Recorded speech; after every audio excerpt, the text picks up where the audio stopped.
एक पंडित जी थे, वह तीर्थ यात्रा करना चाहते थे, लेकिन उनके बाल बच्चे भी थे, बहुत पैसा भी था, अमीर ब्राह्मण थे, लेकिन उनके घर में जो बच्चे थे, लड़के थे, वह पंडित जी के पास टाइम नहीं देते थे।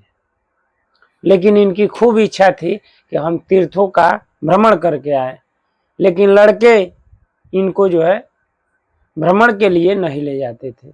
माने इनका ये कह लीजिए कि लड़कों को खूब चलती थी और बाप की सेवा जैसी होनी चाहिए वह नहीं करते थे। पैसा तो था पंडित जी के पास। गांव के बगल में एक जो है गरीब ब्राह्मण था, उससे जो इनकी बनती थी। वो अभी लड़का ही था, चौराहे पे आते जाते में जो है बातचीत होता था और संबंध बन गया था। वो बाहर जाने वाला था, पंडित जी उसको बुलाए और कहे बाबू तुम हमें तीर्थ यात्रा पे घुमा दो, और जिस धन के लिए तुम कमाने के लिए जा रहे हो मैं खाने के लिए तुमको कुछ पैसा दे रहा हूँ। ये जो ब्राह्मण लड़का था ये सोचा कि भाई इन्हीं के बहाने हम भी तीर्थों का भ्रमण कर लेंगे, इनकी सेवा भी करेंगे, हमको पैसा भी मिल जाएगा। मित्रों, वो बालक तैयार हो गया, पंडित जी को तीर्थों में घुमाने लगा। बहुत सी तीर्थों में पंडित जी घूमे और बालक घुमाता रहा। लास्ट में जो है वृंदावन आए और वहां तीर्थों का भ्रमण करने लगे। लेकिन जब वो वृंदावन आए तो पंडित जी को बहुत तेज बुखार हो गया। कई दिनों तक बुखार रहा। ये लड़के ने जो ब्राह्मण लड़का था पंडित जी को घुमाने के लिए ले गया था, वह जो है इनकी खूब सेवा की, पट्टी करता, स्नान कराता, पैर दबाता अपने ही हाथों से। वो देखा कि हमारे भरोसे आए हैं, पैसा तो है, बल है नहीं, वह जो है इनकी खूब सेवा की।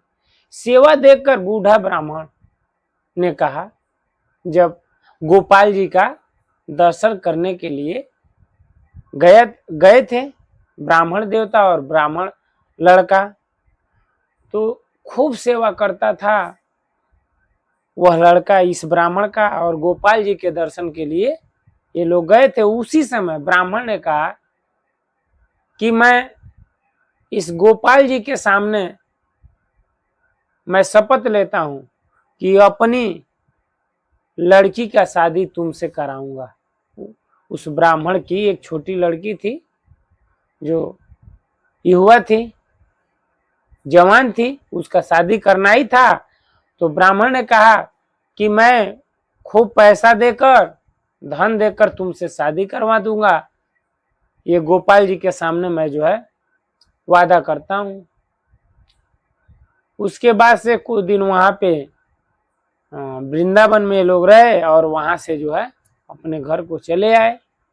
मित्रों, जब घर पे आए तो ये लड़के को तो विश्वास हो चुका था, क्योंकि वह जो है उसका भाव अच्छा था, वह जो है कपटी नहीं था, वह जिस बात को कह दीजिए उसे वो मान लेता था, उसका हृदय सच्चा था।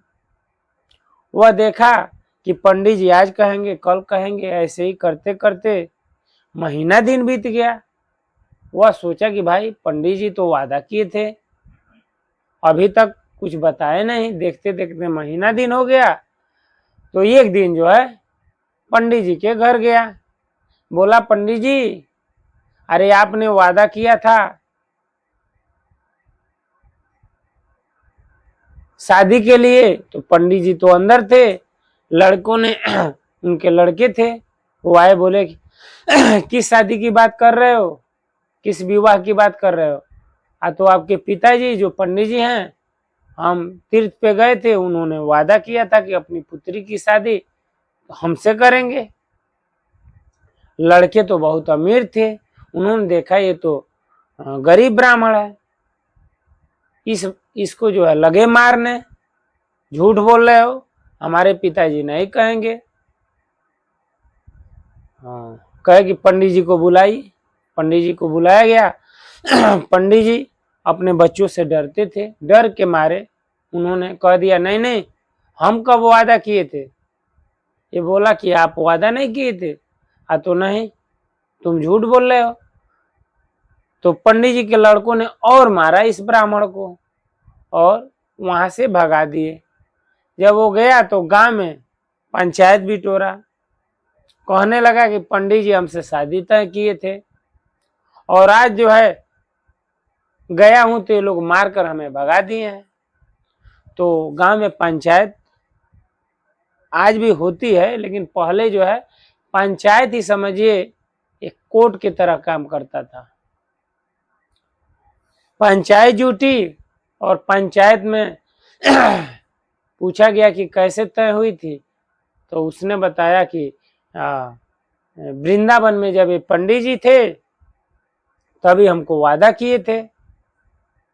मित्रों, लोगों ने कहा ठीक है, तुम कह रहे हो कि पंडित जी ने वादा किया था और पंडित जी कह रहे हैं कि नहीं ये झूठ बोल रहा है, तो तुम लोग दो हो तो साबित कैसे होगा कि तुम सत्य कह रहे हो कि पंडित जी सत्य कह रहे हैं। कोई तीसरा व्यक्ति चाहिए।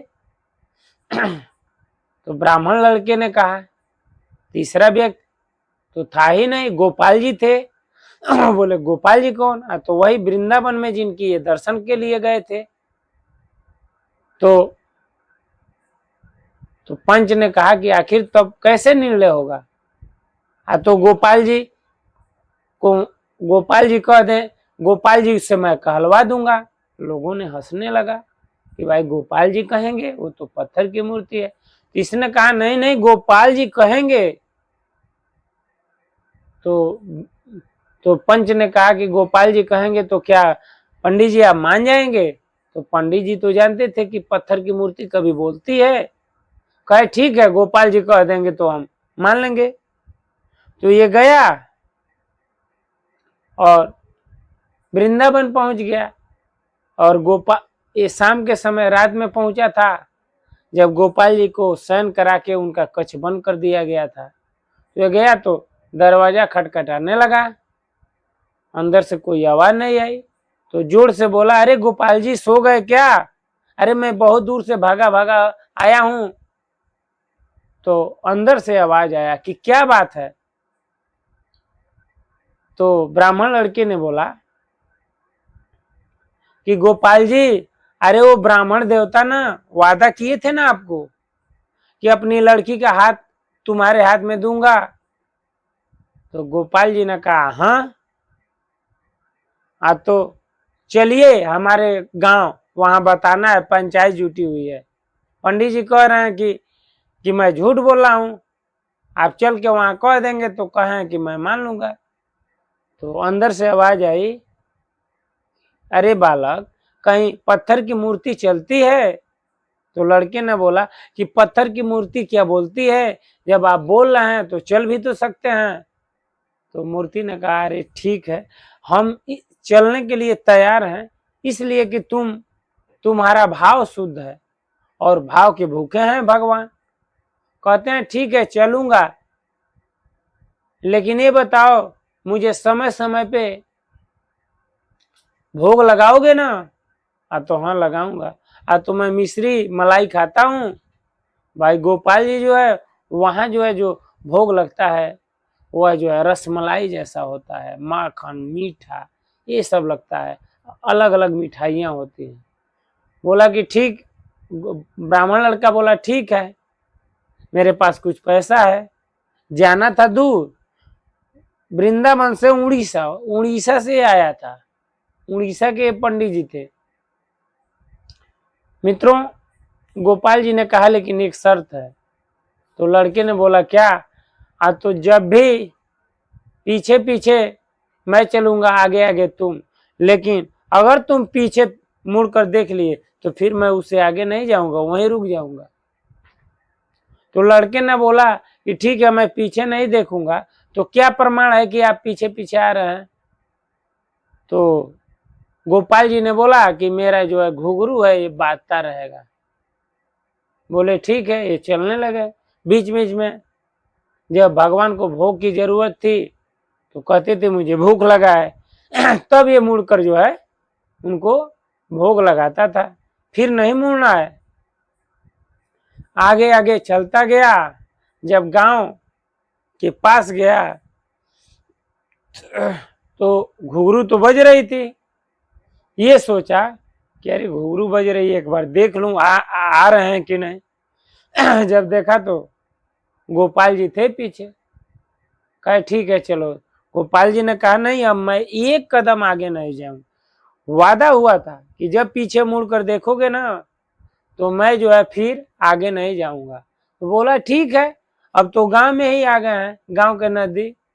खुशी के मारे दौड़ने लगा और गांव में सारे पंचों को बुला कर लाया और कहने लगा कि चलो गोपाल जी आए हैं।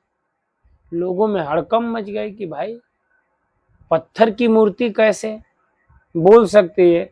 और बोलना तो छोड़ो, वहां से यहां तक आ गई। ब्राह्मण पंडित जी भी थे जो झूठ बोल रहे थे, वो भी आए। लोगों ने कहा कि क्या सच बात है कि पंडित जी ने वादा किया था गोपाल जी आपके सामने कि अपनी बेटी का हाथ दूंगा। तो मूर्ति से आवाज आ गई कि हाँ, ये पंडित जी हमारे सामने ही बोले थे कि बालक तूने हमारी बहुत सी सेवा की है और मैं अपने जो छोटी लड़की है जिसका विवाह नहीं हुआ है इसके साथ कर दूंगा। उसके बाद मित्रों उसका विवाह हुआ। मित्रों इस कहानी से, ये कोई सतयुग और द्वापर त्रेता की बात नहीं है, इस कलयुग की बात है। मित्रों इस कहानी से हमें यही सीख मिलती है कि भगवान भाव के भूखे हैं, भाव से ही मिलते हैं। बिना भाव के कुछ नहीं होता है। शुद्ध भक्तों की, वह था तो गरीब लेकिन वह जो है उसका भाव सही था। वह विश्वासी था कि सच में भगवान है। वह विग्रह नहीं समझता था, साक्षात गोपाल जी को ही जानता था कि भगवान उसमें हैं। और जब उसने मान लिया कि हैं तो उसमें थे, ही हैं। हम पहले ही मान लेते हैं कि पत्थर है तो मित्रों वो पत्थर ही दिखाई देते हैं। जैसे आप देखेंगे वैसे ही दिखाई देंगे। भगवान भाव के भूखे हैं। भाव से प्रहलाद जी ने बुलाया तो खम्मा फाड़ के आ गए। भाव से सबरी ने बुलाया तो उस जंगल में आ गए। भाव से प्रेम से द्रौपदी ने बुलाया तो भगवान वहां आ गए। मित्रों इस कहानी से यही सीख मिलती है कि हमें जो है प्रेममयी, प्रेम से भाव से भगवान को जब बुलाएंगे तो विग्रह तो दूर की बात है, कण कण से भगवान प्रकट हो जाएंगे, जैसे प्रहलाद जी के सामने प्रकट हुए थे। मित्रों उम्मीद करता हूं ये वीडियो अच्छा लगा होगा। अच्छा लगा होगा तो कमेंट में जरूर बताइएगा कि आपको क्या अच्छा लगा। मित्रों आज इस वीडियो में इतना ही, अगले वीडियो में फिर मिलते हैं। तब तक के लिए हरे कृष्णा, राम राम जी, नमस्कार, प्रणाम।